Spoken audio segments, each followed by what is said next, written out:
Muy buenas tardes, bienvenidos a la fecha de cierre del Quinto Congreso Nacional de Arquitectura y Diseño Interior CONADI 2025, organizado por el Colegio de Arquitectos de Perú Regional Lambayeque y por el Instituto Tantalab.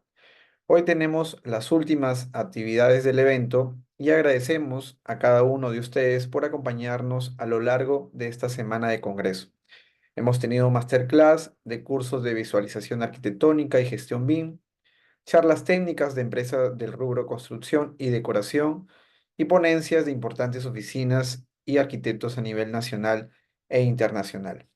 Hoy tendremos en breve la charla técnica de la empresa Helios Iluminación a cargo de Paola González, CEO de Helios Iluminación. Y poco más tarde tendremos, recordarles, la ponencia de cierre de congreso con el estudio Reformo Diseño Interior en modalidad presencial en el auditorio CAP de Lambayeque, cuyo ingreso vamos a permitir a partir de las 5:45 de la tarde, previo registro que también se va a desarrollar en las instalaciones del Colegio de Arquitectos del Perú Regional Lambayeque.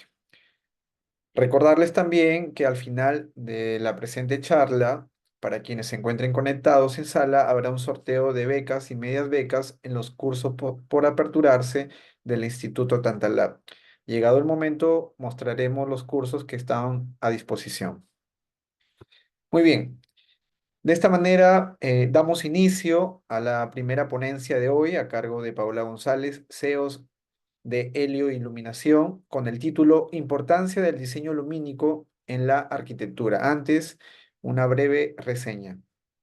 Helios Iluminación es una empresa peruana fundada en 2011, especializada en el desarrollo de proyectos eléctricos y de iluminación técnica y arquitectónica.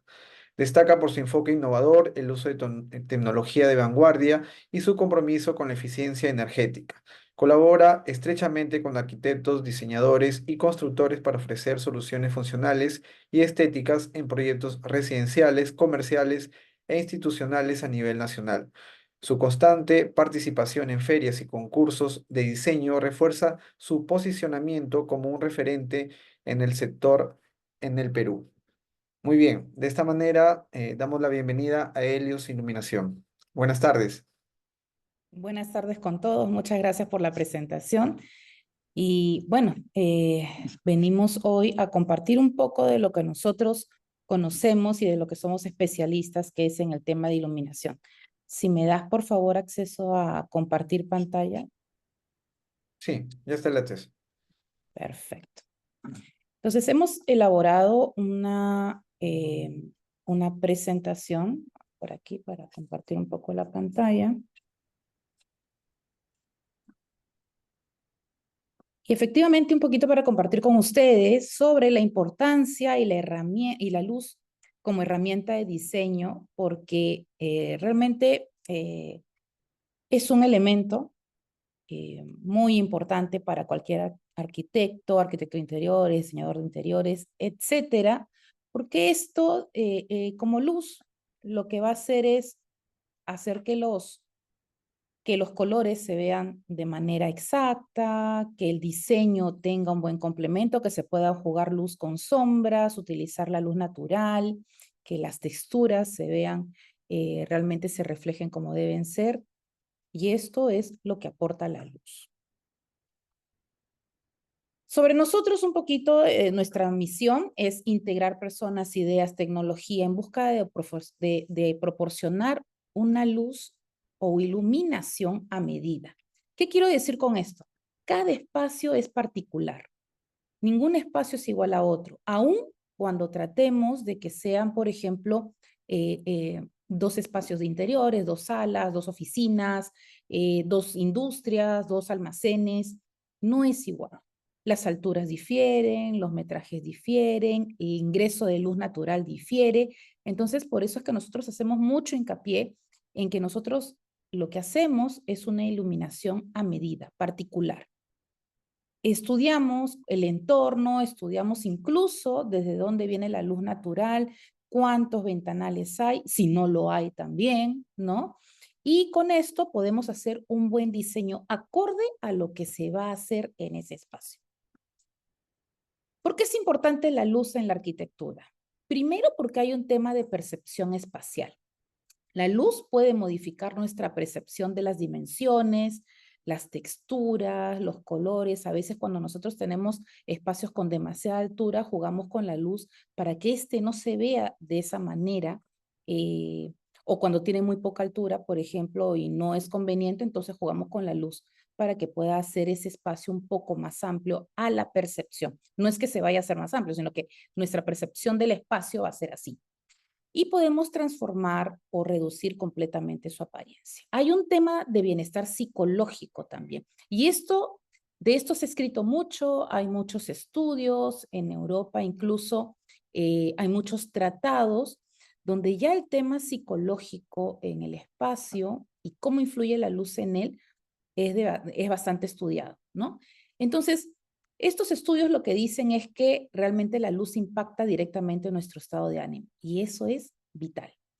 En nuestros ritmos circadianos, obviamente, por ejemplo, en un hotel, ¿no? No se estila poner luz muy blanca ni muy activa, porque lo que se busca en una habitación de hotel, por ejemplo, es que nosotros descansemos, que estemos confortables, que estemos en un estado psicológico bastante calmo, bastante acogedor. Y de eso se encarga la luz. Y también hay un tema de narrativa arquitectónica, ¿no? Porque lo que permite es enfatizar elementos arquitectónicos, ¿no? Columnas, techos, pinturas, crear jerarquías visuales, contar historias a través de un espacio construido. Y con esto entramos a esto que viene a ser como los tipos de iluminación en el espacio. Siempre se ha tratado, ¿no? Y siempre se sabe que hay un tema de iluminación general, ¿no? Lo que hace la iluminación general en sí es proporcionar una luz uniforme, ¿no? A todo el espacio, que cuando yo vaya con un luxómetro y mida desde un punto hasta el otro extremo, me dé como lúmenes un promedio general uniforme. Esta es como para ponerlo en áreas de circulación, en espacios, actividades cotidianas como puede ser una oficina, ¿no? En todos estos espacios, una cocina me refiero más que nada a un tema de cocinas industriales. Es muy importante tener una luz uniforme porque esto hace que los espacios realmente para nosotros, que somos los usuarios de estos espacios, realmente veamos bien dónde están las cosas y cómo ubicarlas, ¿no? Hay un tema de iluminación focal también, ¿no? En donde más bien aquí ya entramos al destaque de elementos, ¿no? De repente una obra de arte, un cuadro, eh, algo que queramos, por ejemplo, resaltar de todo un espacio. Esto se ve en muchos museos, ¿no? Y hay también temas de iluminación ambiental. ¿A qué le llamamos iluminación ambiental? Generalmente cuando uno entra pues a un restaurante y a la parte donde están los comensales, ahí se trabaja mucho de iluminación ambiental, ¿no? ¿Por qué? Porque entramos, están los juegos de sombras, está la luz sobre la mesa, la iluminación focal ubicada en ciertos espacios, y esto ya hacia nosotros, hacia el ser humano, ya nos está dando una primera impresión de lo que puede ser una experiencia en un ambiente, Em, incluso para hoteles, ¿no? Y también hay un tema de iluminación funcional.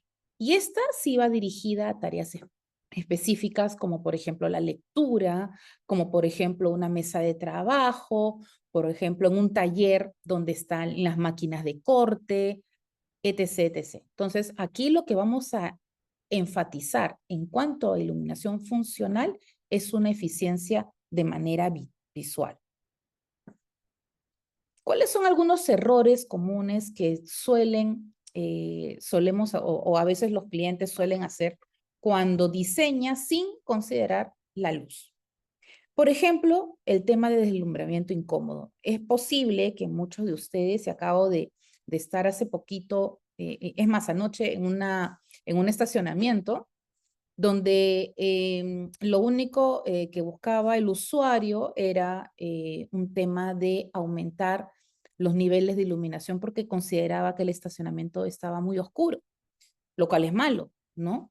Pero ¿qué pasa cuando tú te excedes de luz, ¿no?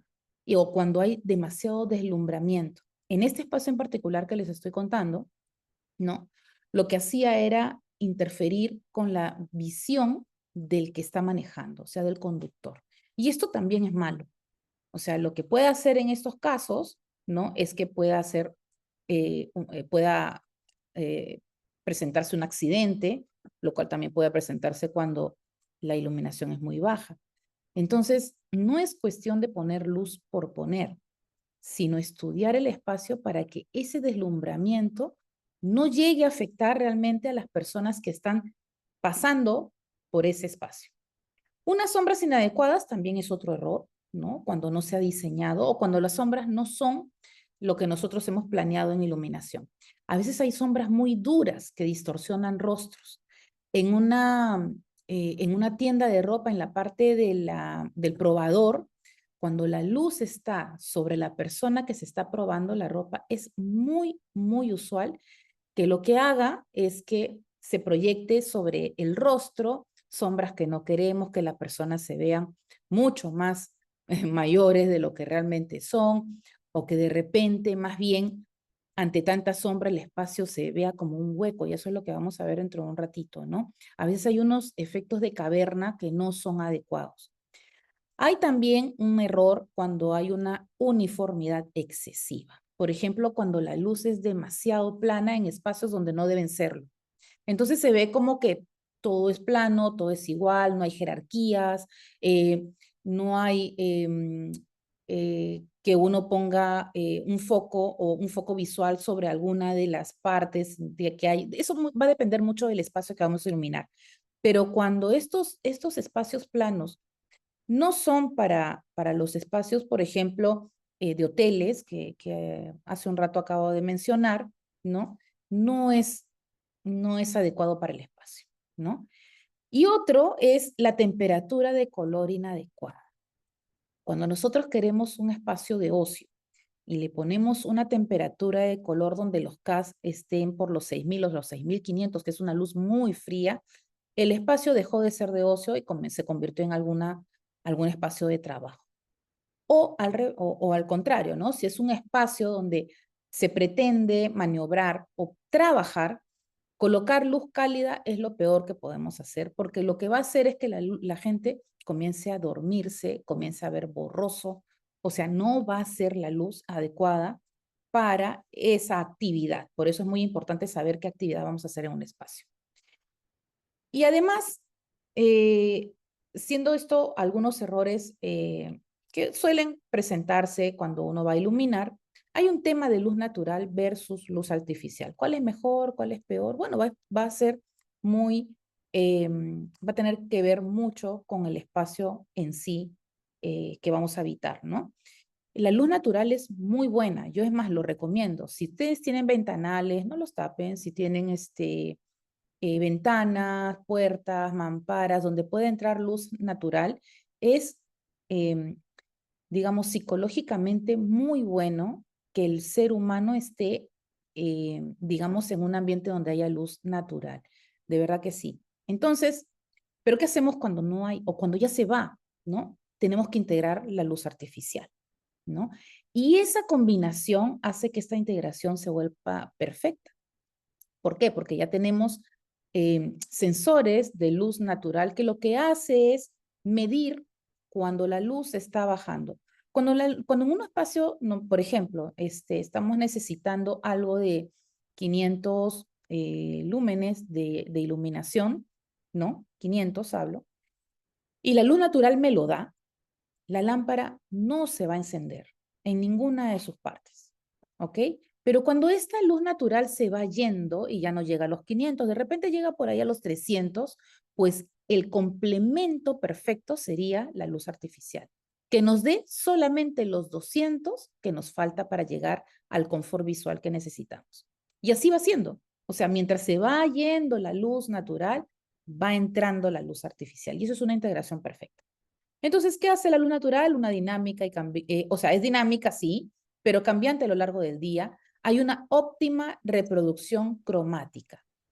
La luz natural es la mejor reproducción cromática que existe. Ustedes van al mediodía, van con una hoja de papel hacia la luz y van a ver que la reproducción del papel es blanco, blanco total, blanco perfecto, ¿no? Y lo que hace la luz artificial es tratar de llegar a ese nivel de reproducción cromática. Hay un tema de beneficios de salud y bienestar que ya lo había mencionado y hay un tema de ahorro energético significativo. Obviamente, si no necesito luz artificial mientras tengo una buena luz natural, es perfecto porque ahorro de energía, ¿verdad? Y hay, con respecto al tema de la luz artificial, de hecho, una de las ventajas mejores de la luz artificial será el control preciso sobre dirección e intensidad. O sea, nosotros a la luz natural no lo podemos controlar, pero sí a la luz artificial y podemos cambiar escenarios con la luz artificial. Es constante, pero sin embargo es predecible, ¿ok? Hay una versatilidad en efectos y aplicaciones, sí. Ahora podemos tener, digamos, paneles, ¿no? Controles en donde nosotros podemos jugar con los escenarios de un espacio. Y hay una posibilidad de programación según necesidades. Si yo hoy necesito que mi espacio sea de trabajo, pues lo vuelvo de trabajo. Y si necesito que el espacio ahora sea más confortable, lo vuelvo así, porque eso me lo permite. ¿Y cómo hacemos esta estrategia? ¿No? Hay algunas estrategias de integración. Sistemas de control lumínicos automáticos, lo que les había dicho, los sensores de luz natural, luminarias que complementen la luz natural de manera sostenida y un diseño adaptativo según orientación solar. Y seguimos con de repente algo que ustedes ya conocen y han escuchado mucho, porque esto es realmente parte de lo que es cultura, eh, eh, digamos, general, ¿no? Con respecto a la temperatura de color. Antes se le decía grados Kelvin, ahora solamente se le conoce como K, como Kelvin, no como grados, porque en realidad ya hace unos 8 años atrás se determinó que no se trata de gradualidad, sino de un número que nos haga eh, de poder diferenciar una temperatura de color de otra. Entonces, ya les había dicho sobre luz cálida, luz fría, pero hay una luz neutra también. Y las luces o la temperatura de color va desde los 1000K y pueden llegar hasta los 10.000. Pero en el mercado, ¿qué es lo que usamos? ¿Qué es lo que generalmente vemos, ¿no? Las diferenciamos como cálida, como neutra y como fría, ¿no? Dentro de la gama de las cálidas, van desde el 2700 a los 3300K. Esto quiere decir que es una luz un poco amarilla, nos lleva a un tema de relajación, de calidez ambiental. ¿Para dónde lo usamos? Este es un tip que les quiero compartir, ideal para hogares. Hogares, restaurantes, hoteles, zonas de descanso. Esa es la luz que debemos usar. Con respecto a la luz neutra, va de 3500K, 4500, neutra, neutra, 4000K. ¿Y esto que nos da? Que es un equilibrio entre confort y funcionalidad. Generalmente esto lo usamos cuando los ambientes no pretenden ser tan fríos, pero tampoco tan cálidos, porque lo que vamos a hacer como actividad dentro no nos lo permite. Una oficina en 4000K es una buena temperatura de color que se puede usar. ¿Ideales para qué? Para comercios, para centros educativos. En los colegios ahora hay una tendencia de poner luz en todos sus aspectos. ¿Por qué? Porque se ha determinado para cursos como matemáticas, como física, como química, es mejor tirar la luz hacia un poco más fría. Y por ejemplo, para momentos en que tienen que compartir entre los alumnos y no tienen que pasar de una aula a otra, simplemente se cambia la tonalidad o la temperatura de color y pasan a una tonalidad un poco más cálida. Es lo que se espera. Luego, para la luz fría, ahí ya hablamos un poco más de precisión, ¿no? La luz fría ya llega entre 5000 o 6500K. Y aquí lo que buscamos es una alta concentración y una alta productividad. ¿Dónde lo usamos? En oficinas, en talleres, en laboratorios, en salas quirúrgicas, donde nosotros realmente necesitamos mucha concentración y le diría mucha la reproducción de lo que vendría a ser el color en sí. Ojo que una luz cálida tiende a distorsionar un poco el color de las cosas, pero la luz fría no. Entonces, en estos espacios donde nosotros esperamos tener un poco más o tenemos un poco más de operatividad muy detallada, la luz fría es la que nos va a acompañar. Acá hay una nota sobre el índice de reproducción cromática que me parece muy importante, ¿no? Porque el índice de reproducción cromática o CRI, como se le llama en inglés, en sus siglas de inglés, mide la capacidad de una fuente de luz para mostrar los colores de forma natural. Si ustedes comparan o ven una lámpara donde el IRC sea, por ejemplo, de 70 y lo comparan con alguna otra lámpara que tenga de 90, van a ver realmente cómo cambia la reproducción de color. Mientras más alta, mejor. Y como había dicho, quien tiene una reproducción de color perfecta es la luz del sol. Entonces ahora las luces LED lo que hacen es tener una tecnología que haga que el IRC sea lo más cercano al sol. Estamos llegando ahora a lámparas o luminarias que tienen un IRC de más o menos de 95 a 97. Imagínense ustedes la reproducción de color que puede ser con esto, ¿no? Hay unas técnicas básicas de diseño lumínico que me gustaría también compartirles porque son tres en general. Downlighting, ¿no? Cuando la luz desciende desde el techo, proporciona una iluminación general uniforme porque el haz de apertura sí lo permite. Y eso lo que va a hacer es la carcasa de la luminaria. Pero la luz desciende de arriba hacia abajo. Perfecta es para espacios amplios. Y aquí un tip. Considera la separación entre luminarias para evitar zonas oscuras. ¿Dónde ves esto de manera, pero perfecta, en una carretera?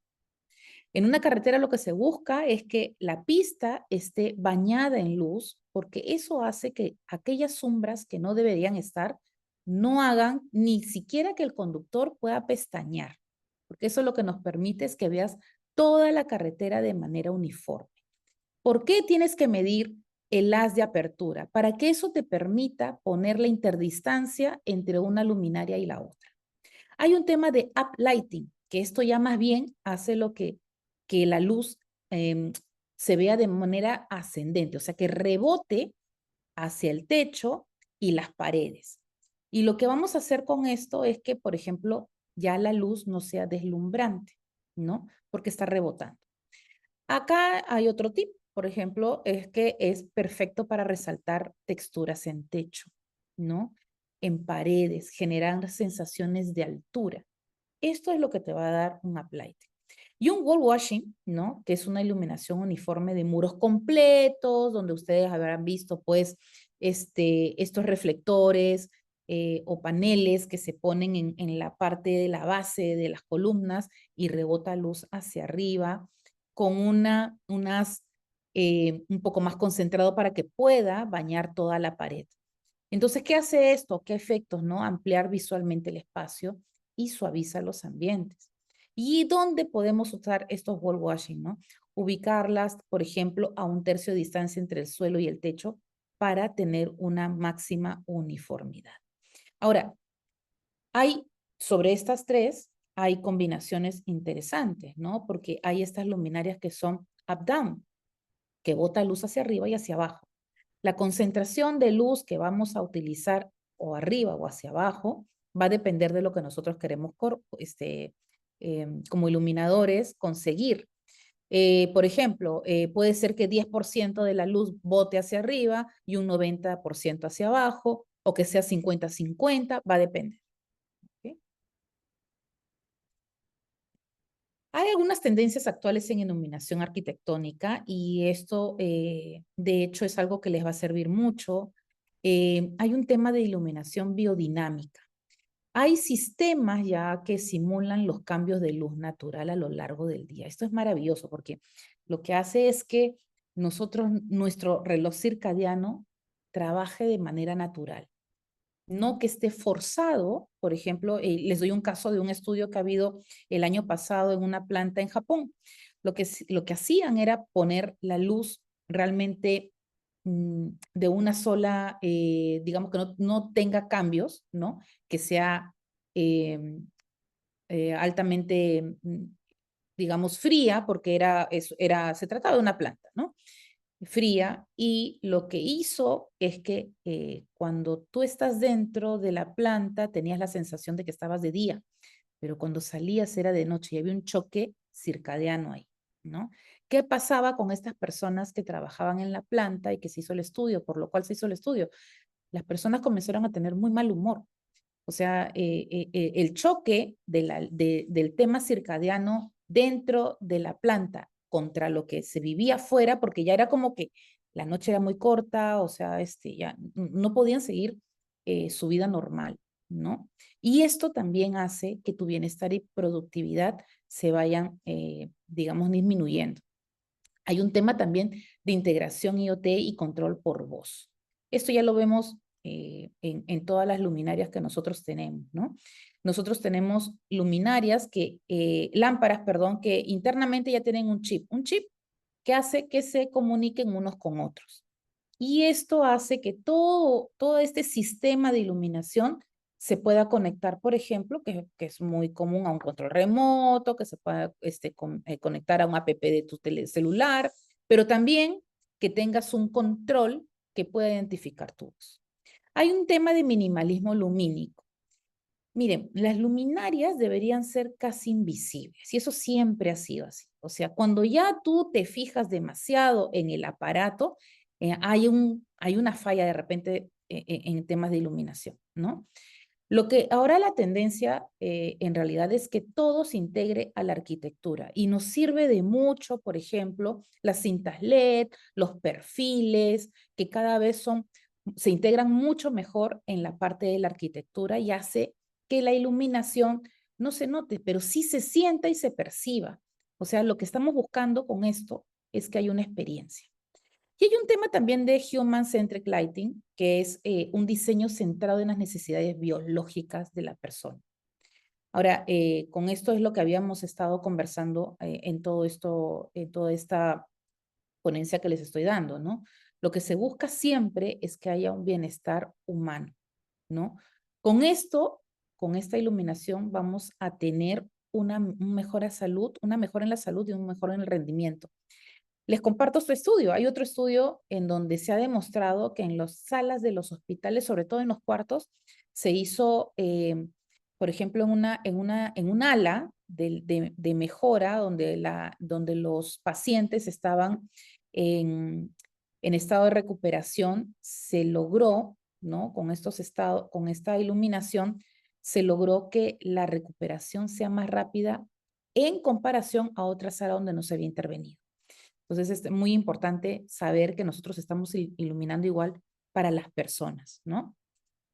Hay un tema de sostenibilidad e innovación en luminarias LED y esto es algo que ya el LED ha revolucionado y sigue revolucionando con el tiempo, ¿no?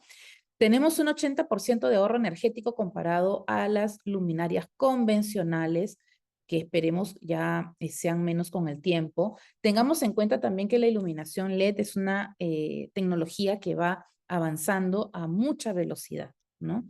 Entonces, cuando nosotros proyectamos hacia futuro para un sistema lumínico que te vaya a durar. Ahora, hay un 50K de horas, esta K por si acaso no es Kelvin, ¿ah? Sino son las horas útiles de vida de una lámpara LED, ¿no? Antes, y creo, no sé si acá hay gente que bordea los 40, quizás no, pero pregúntenle a sus padres, antes se compraban lámparas o focos, ¿no? Como si fueran galletas, caramelos. Uno iba a la tienda y compraba 150 watts, 150 watts, y esto es lo que nosotros usualmente cambiábamos con bastante frecuencia, ¿no? Incluso los fluorescentes tenían un componente de mercurio que era bastante nocivo para el medio ambiente. ¿Qué hacen estas luminarias LED ahora que fácilmente llegan a las 50.000 horas de vida útil? Hace que este efecto de invernadero no tenga que ver tanto con esto del cambio de luminarias, porque ahora el cambio de lámpara se va a hacer con mucho más, digamos, un plazo más largo de tiempo, no tan rápido. O sea, en realidad una lámpara debería durarte por lo menos, hablo yo y hablo del uso, entre 7 y 8 años, siendo su mejor récord 15. Y esto quiere decir es que depende del uso y cómo está conectada esa lámpara LED. La lámpara LED es maravillosa. Es realmente en reproducción de color, en eficiencia lumínica, es muy, muy buena. Sin embargo, tiene no sé si decirle defecto, pero por lo menos tiene algo que considerar, que si no están aterradas o no tienen un buen sistema eléctrico que las soporte, las luminarias se van a quemar en una semana. No les va a durar ni las 50.000 horas. Y aparte también lo que había dicho sobre lo reciclable, 95% de los nuevos sistemas modulares ya son componentes que podemos, digamos, cambiar sin desechar toda la luminaria.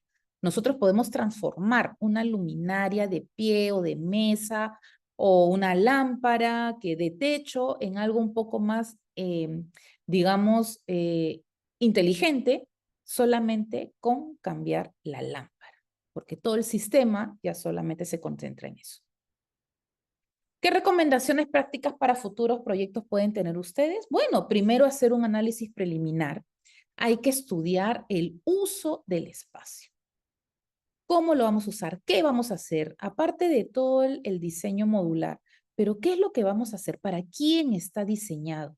¿No? ¿Qué horarios de actividad vamos a tener y qué necesidades específicas, muy específicas, tenemos que tener antes del diseño? Luego hay que hacer una prueba con los usuarios, o sea, realizar prototipos, de repente por ahí unas pruebitas con los usuarios reales antes de instalar o implementar un diseño final, ¿no? También hay que estudiar la luz solar. Como había dicho, nosotros en cada estudio o diseño que hacemos de iluminación, tenemos en cuenta incluso desde dónde nace o dónde nace la luz, por dónde sale el sol y por dónde se oculta. Todo eso tenemos que estudiarlo para poder hacer un buen diseño lumínico.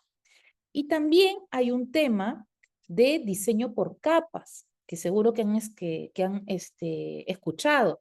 Y es que trabajar con capas de iluminación independientes lo que haces es combinar la luz general, la luz focal, la luz ambiental, la decorativa, la pones todo junta, pero sacas los escenarios para poder ver cómo solamente se puede ver con luz general, cómo se puede ver con luz focal, como ambiental y así. Y los sistemas de control, obviamente, que se pueden incorporar dimmer, sensores de presencia.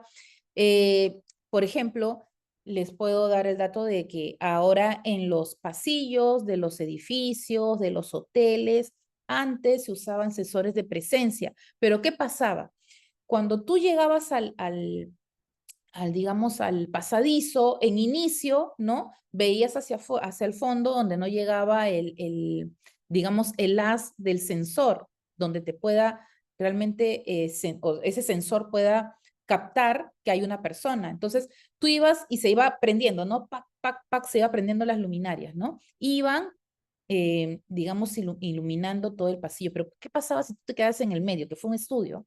Tú quedas en el medio, la parte media del pasadizo estaba encendido y los extremos estaban oscuros. ¿Cuál es la tendencia ahora? Que no se apaguen en totalidad, sino que queden con una, digamos, con una franja de luz, ¿no? Que pueda hacer que no tengas ese pánico de quedarte en una parte del pasadizo y que todo se vuelva oscuro, ¿no? Y es parte de la adaptación de la eficiencia energética. Entonces, un buen diseño lumínico debe ser invisible cuando los usuarios disfruten del espacio sin notar conscientemente la iluminación. Has logrado tu objetivo. Recuerden que la iluminación se trata de sensaciones y de emociones. Eso es lo que nosotros tratamos de dar cuando hacemos una buena iluminación. Hay algunas preguntas frecuentes que nos hacen nuestros clientes. Por ejemplo, ¿es mejor usar muchas luces pequeñas o pocas más potentes? ¿Qué creerían ustedes? Nosotros, en experiencia, podemos decirles que va a depender mucho de lo que nosotros deseemos. A veces, muchas fuentes pequeñas de luz crean ambientes muy suaves, muy ricos, muy envolventes. Y pocas fuentes generan mayor dramatismo y contraste, porque ahí estamos jugando con las sombras, ¿no? Pero es unas sombras que nosotros hemos planificado. Ahora, lo ideal es combinar ambas estrategias, ¿no? A veces, Cuando usas muchas luces pequeñas, eh, eso significa que lo que vas a tener que gastar en iluminación sea mayor a que pocas luces potentes, ¿no? Eso también es parte de un poco del presupuesto. ¿Qué temperatura de color debo elegir para un hogar? Bueno, esto de aquí a veces nos preguntan mucho y aquel que diga para una casa cálida no es del todo correcto, ¿no? Hay zonas donde sí requiere que la luz sea un poco más fría o neutra. Por ejemplo, ¿dónde? En la cocina y en los baños. En la cocina, por lo menos en la parte del tablero donde uno suele cortar, ¿no? Nosotros siempre recomendamos que la luz sea un poco más fría, ¿no? Pero para las zonas de salones, dormitorios, terrazas, ¿no? Una 3000K va súper bien y se pueden, porque el espacio está diseñado para eso. ¿Qué pasa cuando tú tu sala lo usas de oficina? Y eso debe haber pasado en pandemia cuando nosotros jugábamos, no jugábamos, pero por lo menos pasábamos de una parte que se supone que es social, que es hogareña, ¿no? En la parte de la pandemia, eh, tu sala se convirtió en tu oficina, ¿no? Y ahí tenías ya, es más, molestaba la luz cálida, ¿no? Porque no te dejaba concentrarte, no te dejaba ver los documentos o lo que tuvieras que hacer, porque a nosotros también nos tocó hacer algo así. Pero cuando tienes fuentes de luz que pueden pasar de fría a cálida, realmente es una muy buena solución para estos espacios, ¿no? Incluso para aquellos que son cocinas abiertas y tienden a ser en algún momento del día solamente un espacio entre cocina, sala y comedor, ¿no? ¿Cómo haces para cambiar de un ambiente al otro en algún momento del día? Y es que estos cambios en las luminarias, o al menos en la temperatura y color de la luminaria, sí te permite hacer todo y que parezca un todo integrado. ¿Cómo iluminar espacios en techos altos? Bueno, combinamos iluminación descendiente para funcionalidad con iluminación ascendente. Aquí es lo que yo les hablaba de la pandemia.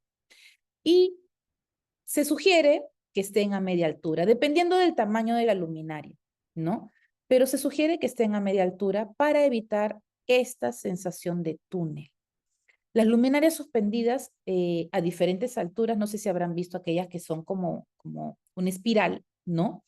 Crean como diferentes alturas, crean ritmos visuales. A mí me parece que muy interesantes cuando se trata de techos altos. Y aquí les voy a compartir un videíto. Ay, no recuerdo si compartí con audio. Voy a hacer una prueba y me dicen si se escucha. Estas son las razones por ¿Se las cuales escucha? los profesionales trabajamos con ellos. ¿Se escucha bien el audio? Sí. Ah, ya, perfecto. Entonces, continuamos con el video. Cuenta con más de 15 años de experiencia en la industria de la iluminación. Helios aporta su conocimiento sobre tendencias, tecnologías y soluciones personalizadas para asegurar resultados de alta calidad. Como diseñador, valoro la capacidad de Helios para ofrecer diseños lumínicos adaptados a cada espacio y necesidad, respetando la visión del proyecto y mejorando su funcionalidad y estética. Helios cubre todo el proceso, desde el diseño hasta la instalación, lo que simplifica la coordinación del proyecto y asegura un trabajo fluido y sin contratiempos. Helios también incorpora tecnologías modernas y opciones de iluminación eficientes que no solo mejoran el diseño, sino que también cumplen con criterios de sostenibilidad, algo fundamental para mis clientes. Helios entiende la importancia de la iluminación como un elemento clave en el diseño. Su atención al detalle y compromiso con la calidad aseguran que el resultado final no solo sea funcional, sino también visualmente impactante. Trabajar con ellos es siempre garantía de éxito en los proyectos. Con Helios, creamos espacios que iluminan tu vida. Y efectivamente habrán visto que hay diferentes soluciones dependiendo de qué cosa es lo que vamos a iluminar. Entonces, como conclusiones, ¿no? En Helios lo que creemos que la luz va más allá de la función básica de permitirnos ver. Ya eso es una teoría que ya pasó. De hecho, si fuera solamente ese el criterio, ¿no? Que nos impide poner pues un cordón y un foco, ¿no? O como un socket de un foco cualquiera. De hecho, la primera función de la luz es poder ver, pero no es completamente esa, ¿no? Es una herramienta de comunicación, es un elemento de composición que va de acuerdo a la arquitectura y al diseño de interior, una forma de transformar experiencia humana en un entorno construido. El diseño lumínico, de hecho, el diseño lumínico ya no es un lujo ni algo que digamos, oye, puedo hacerlo o no. Debería ser una necesidad para una arquitectura y se ve desde el inicio. ¿Por qué desde el inicio y no al final? Como a veces nos pasa con algunos clientes que vienen y nos dicen, pues bueno, tengo esta corrida, tengo estas luminarias, he considerado así. Cuando ya está hecho es bien difícil cambiarlo.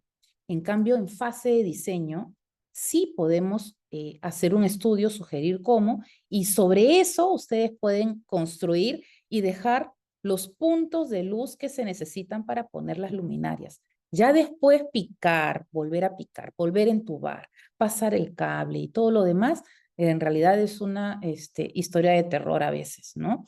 Menos todavía cuando se trata ya de espacios que están habitados, que realmente es bastante incómodo para el usuario, ¿no? Eh, Aquí les compartimos nuestros datos. Este es mi contacto, el correo, la página web, el teléfono donde nos pueden ubicar. Siempre haciendo hincapié sobre nuestros servicios. Nosotros atendemos desde el diseño lumínico. Lo que buscamos es ser la mano derecha de todos los arquitectos, de los diseñadores, de los arquitectos de interiores. Y de hecho, no solamente en esto, sino también proporcionar la luminaria adecuada para ese diseño, ¿no? Tenemos luminarias con todas, con muchas certificaciones, SA, CE, UL, las que ustedes necesiten para sus proyectos residenciales, comerciales o industriales, ¿no?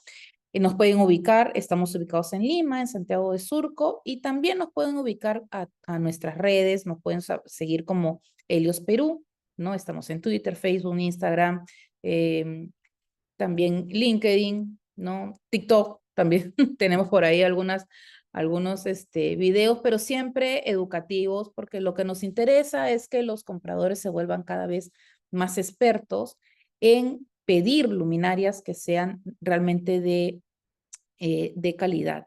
¿No? De calidad me refiero a que tengan un buen IRC, como ya les había dicho, una buena eficiencia, de, de, de vida útil de la lámpara o de la luminaria en sí, y que sean realmente las luminarias que ustedes necesitan en cuanto a temperatura de color y rendimiento. Así que si tienen alguna pregunta, con mucho gusto les respondo. Muchas gracias por la ponencia. Eh, sí, queda espacio para las preguntas, algunas consultas que quieran hacer, pueden escribir en el chat para poder plantearlas. ¿Hay alguna suerte de muestrario físico o catálogo virtual donde podamos ver todos los productos? Sí, manejamos un catálogo virtual sobre todo para el tema comercial y para el tema residencial, que creo que es donde más se piden, ¿no? Porque son modelos que usamos. Les voy a compartir un QR, te lo voy a compartir para que tú los puedas compartir con los demás que están en la sala. Excelente. Y ahí pueden ver más o menos cuáles son los modelos con los que contamos, ¿no? Además, digamos que somos bastante flexibles en la parte en que si ustedes necesitan una luminaria nos la piden, ¿no? Y tenemos un joint venture con dos fábricas chinas en realidad, que están bastante certificadas, y le proponemos la luminaria que ustedes están necesitando y ellos nos responden, digamos, para ver si es factible. Que en realidad nunca me han dicho que no, siempre es factible fabricar una luminaria a medida. Excelente, o sea, diseño a medida, una fabricación a Así medida. es. Ujú, exacto. Muy bien. Excelente. Muchas gracias por la ponencia, a Helios Iluminación, a ti, Paola, por acompañarnos en esta charla técnica.